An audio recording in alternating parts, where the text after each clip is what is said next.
Je n'ai même plus besoin de rêver. Je sais ce que ça signifie de voir quelqu'un comme moi jouer le méchant et le gentil. Avoir la liberté d'être les deux à la fois. C'est magnifique, ça libère l'esprit. La clé en tant qu'acteur, c'est de ne pas juger les personnages qu'on incarne. C'est le seul moyen de les représenter et de ressentir de la compassion pour eux. Le fait de pouvoir regarder ce film, d'expérimenter ce conflit intérieur, libère tout le monde.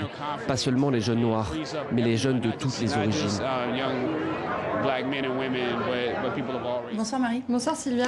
Alors il restera aux yeux du monde comme le puissant roi T'Challa, le super-héros du film Black Panther. L'acteur Chadwick Boseman est décédé hier à l'âge de 43 ans. Oui, c'est une annonce qui a surpris tout Hollywood et qui a beaucoup ému. Chadwick Boseman souffrait d'un cancer du côlon depuis 4 ans. On a appris qu'il avait continué les tournages malgré ses opérations et sa chimiothérapie, notamment pour le film Black Panther. C'est le film qui l'avait consacré. Il y tenait le premier rôle, celui du roi T'Challa, un film qui aura bouleversé sa carrière, mais aussi le milieu du cinéma, puisqu'il était devenu le premier super-héros noir de la franchise Marvel.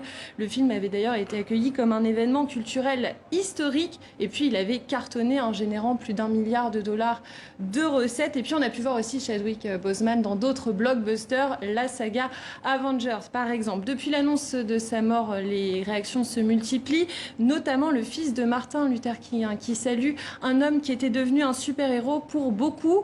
On relève aussi le tweet de l'acteur français Omar Sy, je n'ai pas les mots, repose en paix, mon frère. Alors hier soir, sur Hollywood Boulevard, à Los Angeles, plusieurs fans de l'univers Marvel se sont retrouvés. Pour eux, l'acteur incarnait un renouveau à Hollywood. C'est triste. Pour moi, en tant que jeune homme noir, ça m'a beaucoup touché. Ça fait mal, mais un mal particulier. C'était le premier super-héros noir et je suis allé au cinéma voir le film plusieurs fois. Ça m'a beaucoup appris, alors ça fait mal. Le simple fait qu'il ait figuré dans le film Black Panther, ça a changé les choses.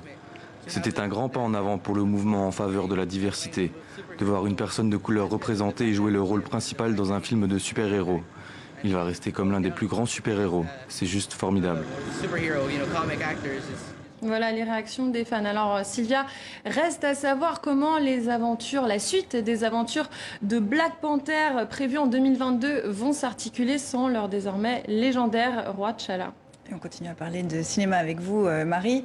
Il y a un an, il éblouissait le Festival de Cannes avec son film autobiographique Douleur et gloire. Le réalisateur espagnol Pedro Almodóvar revient, nouveau projet inédit qui sera apparemment diffusé en septembre à la Mostra de Venise. Oui, et alors vous allez le découvrir sur les premières images diffusées hier. Difficile de reconnaître la patte d'Almodóvar. La voix humaine, c'est le titre de ce court-métrage, l'adaptation d'une pièce de théâtre du français Jean Cocteau qui raconte une rupture amoureuse par téléphone. Alors ça, c'est une scène qu'on a déjà pu voir dans les films du cinéaste. Mais ici, Pedro Almodóvar innove déjà. Il choisit une actrice principale très éloignée de ses muses habituelles, la Britannique Tilda Swinton. Un projet en langue anglaise, donc, et un projet à l'ambiance très baroque.